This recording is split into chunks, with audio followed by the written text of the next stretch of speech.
गुरुदेव। जय गुरुदेव नाम किसका, जय गुरुदेव नाम किसका, प्रभु का पावन नाम,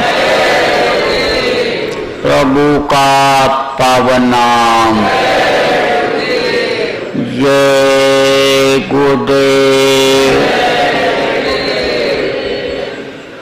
तो महात्मा जी आई तो वो बस उसका मन विचलित हो गया और फिर सोचा, कहा कि भाई चिमटा, इस चिमटा को जिससे रोटी सेकते हैं इसको नहीं, इसको सोना नहीं बनाएंगे। फिर और कोई खोजने लग गया, खोजने लग गया तो एक और चिमटा दिखाई पड़ गया, बहुत दिन का रखा हुआ, जंग लगा हुआ। तो बोला इसको बना लेते हैं। तो उस पर लगाया तो सोना नहीं बना। जब सोना नहीं बना तो निराश हो गया, कहा कि देखो पत्थर गलत दे गए, ये गलत पत्थर दे गए। फिर सोचने लगा कि महात्मा तो किसी को धोखा देते ही नहीं, महात्मा यानी धोखाबाज होते नहीं, धोखाबाज तो इंसान होता है, तो हमको धोखा क्यों देंगे। लेकिन निराश हो गया, निराश हो गया। फिर कुछ दिन के बाद फिर महात्मा जी गए, उधर से जा रहे थे तो उस समय तो जल्दी में थे। तो बोले बच्चा तेरी हालत को सुधरी नहीं। बोला महाराज हालत तो नहीं सुधरी। अरे बोले तो तूने काम नहीं किया, उससे पत्थर से काम नहीं लिया तूने। अरे बोला महाराज लगाया लेकिन वो सोना बना ही नहीं। बोले कहाँ किसमें लगाया। तो दिखाया चिमटा, चिमटा दिखाया तो कहा देखो महाराज इसमें लगाया लेकिन ये नहीं बना। तो उन्होंने देखा हुआ था जंग लगा हुआ। तो बोले अच्छा बच्चा आज तो मैं बहुत जल्दी में हूँ और मुझको समय से एक जगह पहुँचना है, मेरे सत्संग का समय हो रहा है और तुम हमारे आश्रम पर इस चिमटे को लेकर के आओ और तब मैं तुमको बताता हूँ ये कैसे बनता है। अब बोले महाराज आ जाऊंगा। अरे बोले तू संकल्प बना ले, तू पक्का बात कर, नहीं तो तेरा मन फिर विचलित हो जाएगा, फिर तो सोचने लग जाएगा, वादा करेगा। इसलिए तू संकल्प बना कि तुझको लेकर के चिमटे को आना है सोना बनाने के लिए। तो बोला महाराज ठीक है आ जाएंगे। अब वहां पर गया, जब आश्रम पर पहुंचा तब उन्होंने कहा कि ये ले, ये देखे बालू है, और बालू लेकर के इसके ऊपर रगड़, इसके कर पहले सफाई, और जब सफाई उसकी हो जाए तब तू छुआ। तब उसने उसको रगड़ा और रगड़ने के बाद जब छुआ तो सोना बन गया। और वो उछल गया, कूद गया और कूदने लगा, और बन गया बन गया बन गया, सोना बन गया, सोना बन गया। तो कहा सोना बन गया, अब आप पत्थर हमारा दे। कहा पत्थर नहीं देंगे। आप पत्थर कैसे देंगे, अब तो हमको सोना बनाने का तरीका मालूम हो गया, अब पत्थर हम आपको नहीं देंगे। तो बोले पत्थर तो बस इतने ही समय तक का था, अब तुझको तो देना ही पड़ेगा। मैंने तो कहा था थोड़े समय के लिए तो उसको दिया है, तो तुझको इसको अब देना पड़ेगा। अब तेरा समय बीत गया। अब बोल मैंने कहा था कि नहीं कहा था। तब बोला हाँ आपने तो कहा था। तो कहा तो आपको समय खत्म हो गया, आपको तो उसको जमा करना पड़ेगा। तब रोया, चिल्लाया। तो कहा कि अच्छा अब तू ऐसा कर कि तुझको मैं चाहता हूँ कि यानी ऐसी दौलत दे दूँ, ऐसी चीज दे दूँ कि तू इस तरह का पत्थर जितना चाहे उतना बना ले, और जितना तू चाहे उससे उस पत्थरों से तू सोना बना ले, और तू अपने यानी पूरे बाजार का और पूरे जिले का पूरे सब बना ले। बोले हाँ महाराज ये तो हो जाए तब तो बहुत अच्छी बात है। तो वहीं पर रोक लिया और रोक लिया और फिर कहा तू सत्संग सुन, देख बगैर सत्संग के बिन सत्संग विवेक न हुई। और राम कृपा विष्णु में सोई गोस्वामी जी ने कहा। तो कहा तू सत्संग सुन। तो सत्संग में जब सुनाया, कहा देखो ये मनुष्य शरीर जो है यह बिल्कुल अन्य पत्थर की तरह से है। जैसे बैठ गया एक जगह तो जड़ हो गया और चल पड़ा तो चैतन्य हो गया। अब उसी तरह से जब ये यानी इसके अंदर से जीवात्मा निकल जाती है तो उसको लोग मिट्टी कहने लग जाते हैं और फिर ऐसी मिट्टी में मिला देते हैं, इसका अस्तित्व खत्म कर देते हैं। तो ये जो मनुष्य शरीर है ये यानी पत्थर यानी पारसमय पत्थर की तरह से है। अब यह है कि जब यह जानकारी हो जाती है कि पारसमय पत्थर से यानी लोहा छुआते हैं तो वो सोना बन जाता है, तो यानी उसको छुआ देने से बनता है। और देख बच्चा, जब यानी उस पर जंग लगा हुआ था यानी तब वो सोना नहीं बना। इसी तरह से यानी तेरे अंदर जो जीवात्मा है उसके ऊपर मैल लगी हुई है कर्मों की। जब वो मैल हटेगी और वो यानी ऐसे शरीर के अंदर ही यानी समझ लो कि यानी इसके द्वारा यानी तो उसको जब सोना बनाना चाहेगा यानी उस मालिक के अंदर जिसके अंदर सब कुछ है, सारे गुण हैं, तो जब वो बनाना चाहेगा तो वो बन जाएगा। तो देखो कहने का मतलब यह है कि आलस्य यानी करते हैं, आलस्य कि आज नहीं तो कल कर लेंगे, हो कल नहीं तो परसों कर लेंगे, अब देखो अभी नहीं तो फिर नहाने के बाद कर लेंगे, खाने के बाद कर लेंगे, और 10 मिनट बैठते हैं और फिर उसके बाद में फिर उठ जाते हैं। तो उससे क्या होता है कि समय निकल जाता है, और समय जब निकल जाता है तो जो अन्य अपना काम है, जिस काम के लिए मनुष्य शरीर मिला वो काम पूरा नहीं हो पाता, आत्मा का कल्याण नहीं हो पाता है। फिर लौट लौट 84 आया, लौट लौट करके 84 में आना पड़ता है। कर्म अगर खराब हो जाते हैं तो नरकों में जाना पड़ता है, कुत्ता बिल्ली कीड़ा मकोड़ा के शरीर में बंद होना पड़ता है। इसलिए शरीर के रहते रहते यानी वो अंदर की दौलत यानी प्राप्त कर लेना चाहिए।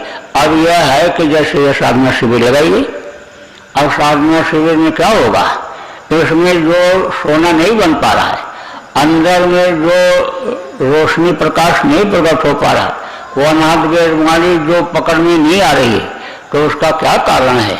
कारण यही है कि कर्म आ गए, और कर्म का जो जंग लगा है, जो मैल लगा हुआ है, और जिसके अंदर जीवात्मा अन्य समझो कि एक तरह से कर्मों के अंदर चतुर्संख्या कारण में जो कर्म जमा है उसके अंदर एक तरह से जो बंद है, वो कर्म जब कटेंगे और तब अन्य समझ लो कि मनुष्य शरीर का पाने का अन्य अर्थ समझ में आएगा, सार्थक होगा। और नहीं तो खाना पीना और मौज मस्ती का ही अन्य लक्ष्य लोगों का इस वक्त पर बन गया। तो अब आप ये समझो कि कर्म 3 तरह के, संचित प्रारब्ध क्रियामय। संचित कर्म किसको कहते हैं? जो पिछले जन्म में हो गए, पिछले जन्म के भी कर्म जब नहीं कर पाते हैं तो दूसरे जन्म में उसको भोगना पड़ता है। और क्रियामय उसको कहते हैं कि जो आदमी करता है, और प्रारब्ध के साथ अन्य समझ लो सांसों की पूंजी जुड़ी रहती है। तो ये 3 तरह के कर्म होते हैं। अब वो कर्म कहा गया कि सन्मुख हो जीव में जब ही, और जन्म को जगना से तभी। जब संत सदगुरु मिल जाते हैं तो उन कर्मों को वो नष्ट करा देते हैं, कर्मों को खत्म करा देते हैं। वो यानी उनके द्वारा भोगवा करके, उनके द्वारा कटवा करके, और उनके द्वारा न कर सका, कर्म करने वाले के से न कर सका, तो उसको अपने ऊपर ले करके अपनी ज्ञान अग्नि के द्वारा जला करके उसको राख किया करते हैं। क्योंकि उनको युक्ति मालूम होती है, वो युक्ति के द्वारा उसको दग्ध किया करते हैं। इसीलिए कहा गया कि सदगुरु के अंदर हमेशा ज्ञान अग्नि जला करती है। उस अग्नि में कोई भी चीज डाल दो तो सब स्वाहा हो जाती है। इतनी प्रबल अग्नि होती है कि कोई भी चीज डालोगे तो जल जाएगा। जैसे एक आग चूल्हे की आग होती है, एक आग ईंट के भट्ठे की आग होती है। ईंट के भट्ठे के अंदर कितनी तेज आग रहती है, मोटे मोटे लकड़ी को डाल देते हैं उसी में, वो जल करके राख हो जाता है। कोई भी चीज डालते तुरंत जल जाता है। ऐसे ही उनके अंदर की जो अग्नि होती है, संतों के अंदर की जो अग्नि होती है, वो बड़ी तेज होती है, प्रबल होती है। तो दूसरे के कर्म को उसमें दग्ध किया करते हैं और बता देते हैं, सिखा देते हैं कि जिससे अन्य कर्म लोगों के खराब न हो। अब खाने पीने की बदपरहेजी से, चाल चलन गड़बड़ होने की वजह से कर्म आ जाते हैं। उसके लिए बराबर समझाते रहते हैं कि भाई खान पान सही रखो, चाल चलन सही रखो, विचार भावना सही रखो। विचार भावना अगर खराब हो जाएगा तो भी अन्य तुम्हारे अन्य कर्म आ जाएंगे, दूसरे के कर्म आ जाएंगे। तुम्हारे हाथ से या पैर से, आंख से, कान से बुरे कर्म बन जाएंगे। इसलिए विचार अच्छे रखो, भावना अच्छी रखो, और उसके लिए बराबर याद दिलाते रहते हैं, सत्संगों में बुलाते रहते हैं, ये करते रहते हैं। और जब कर्म अच्छे रहते हैं और कर्म जब नहीं जल्दी इकट्ठा होते, थोड़े बहुत जो बन भी जाते हैं, उसके लिए इस तरह से जैसे आप लोग इकट्ठा हो रहे, जैसे सब लोग अपनी अपनी जगहों पर लोग इकट्ठा हो करके शिविर लगा करके ध्यान भजन इस समय पर कर रहे हैं, ऐसे ही इकट्ठा करके ध्यान भजन कराते हैं। इससे भी कर्म करते हैं, इससे भी विचार लोगों के बदलते हैं, भावनाएं अच्छी होती हैं और मन के ऊपर चोट पड़ती है तो ये जो गेंडे के तना उछलता है, इसका उछलना कम हो जाता है, इसकी उछल कूद कम हो जाती है, एक तृष्णा इच्छा कम हो जाती है, इच्छाएं आदमी की दमन हो जाती हैं, नव्या जिव्या का स्वाद कम हो जाता है। तो इस समय पर समझ लो आपको लिए अच्छा मौका है कर्मों को दग्ध करने का, जलाने का, और आपको अपने आत्मा को जगाने का। और ये जो पत्थर की तरह से ये मनुष्य शरीर, इससे सोना बनाने का, आत्मा आग के अंदर ताकत लाने का। देखो लोहा की उतनी कीमत नहीं जब जंग लगा रहता है। लोहा हो सोना हो कोई भी चीज, उसके ऊपर मैल रहेगी, जंग रहेगा तो कीमत कम रहेगी, और उसको साफ कर दो, बढ़िया कर दो तो उसकी कीमत बढ़ जाती है। ऐसे ही जब सफाई हो जाती है और ये जब निकलती है और जब ये जाती है उस मालिक के पास जिसकी अंश है, ईश्वर अंश जीव अविनाशी चेतन अमर सहज सुख राशि, तब इसकी पावर बढ़ जाती है, इसकी कीमत बढ़ जाती है। यहाँ तक कहा गया से जाने ते देव जनाई और जाना तुम्हें हो जाई। देखते ही वहाँ पहुँचते ही इसमें पावर आ जाती है।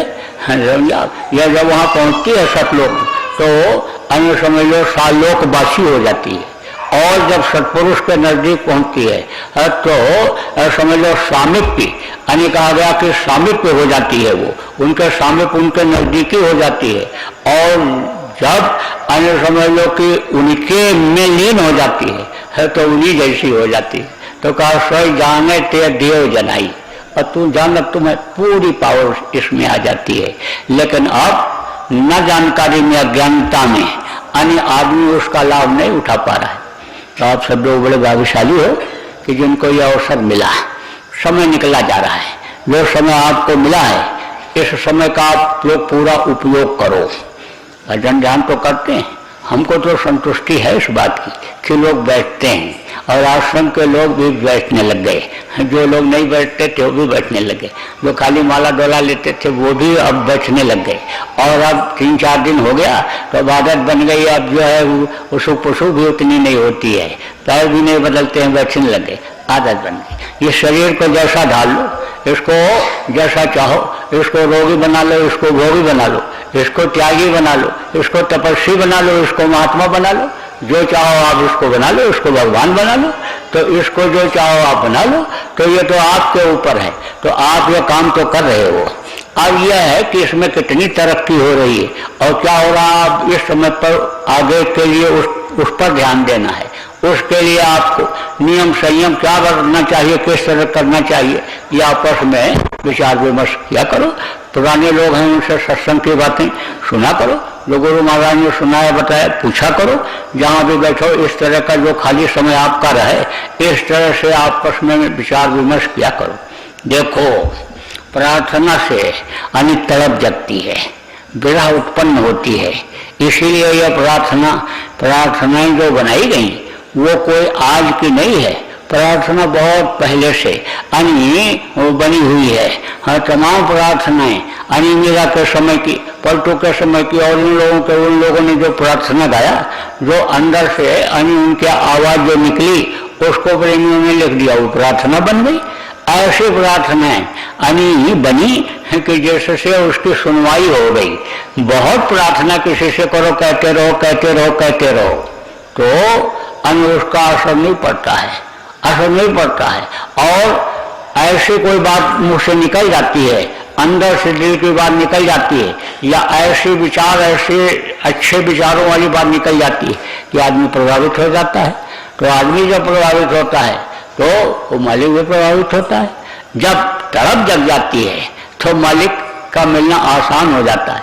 कहाँ शेष कंठ न पाइया और जिन पाया तिन रोए, वहां से खेले जो पी मिले तो कौन दुआगिन हुए।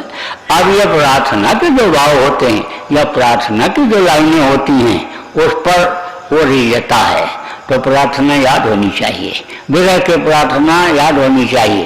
एक एक सत्संगी को कम से कम 2-2, 3-3 प्रार्थना तो याद ही होना चाहिए। और जब न मन लगे हाँ तो अंतर में प्रार्थना ही करने लग जाओ, अंतर में रोने ही लग जाओ, अंतर में तड़प पैदा करने लग जाओ।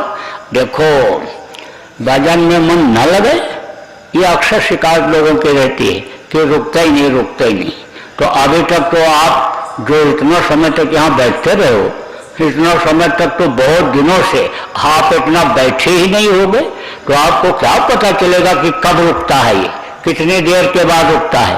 अब तो कम से कम बैठने की जब आदत बनी तो अब धीरे धीरे रुकने की भी आदत उसकी बन जाएगी। जो भाग रहा है मन उसको रुकने की भी आदत बन जाएगी। इस पर आप लोगों को आपस में विचार विमर्श करना चाहिए कि भाई कैसे रुकेगा, किस तरह से रुकेगा। तो जिनका रुकने लग गया वो बताएंगे भी, इसमें रुकने लग गया कुछ लोगों का रुक रहा है। हाँ आप चैलेंज करो मैं बता दूंगा। तो आप ये समझो कि आपस में विचार विमर्श करोगे तो उसी में मालूम हो जाएगा, कोई ना कोई बात मिल जाएगी कि जिससे ये रुकने लगेगा, मन ये रुकने लगेगा, इसको रस मिल जाएगा उसमें तो वहाँ पर वो रुक जाएगा। जैसे ऐसे चीनी फेंक दो और चींटी जा रही है, अब जब देखेगी तो चीनी है उसको खुशबू आएगी तो बस वहाँ पर रुक जाएगी, वहाँ पर रुक जाएगी, उसी चीनी में फंस जाएगी, उसी में उसे चावल में फंस जाएगी, उसी को खाने लग जाएगी। ऐसे ही जब रस मिल जाएगा तो जहाँ रस मिल जाता है वहाँ ये रुक जाता है। अब इंद्रियों का रस इधर, भोग का रस जब इसको मिला तो ये उधर चला गया, और जब इधर से हटेगा उधर जाएगा हाँ तो ये रुक जाएगा, और मन रुक जाएगा तो उतनी देर में काम बन जाएगा। देर लगती है, पल में परलय होता है, पल भर में लय हो जाओ।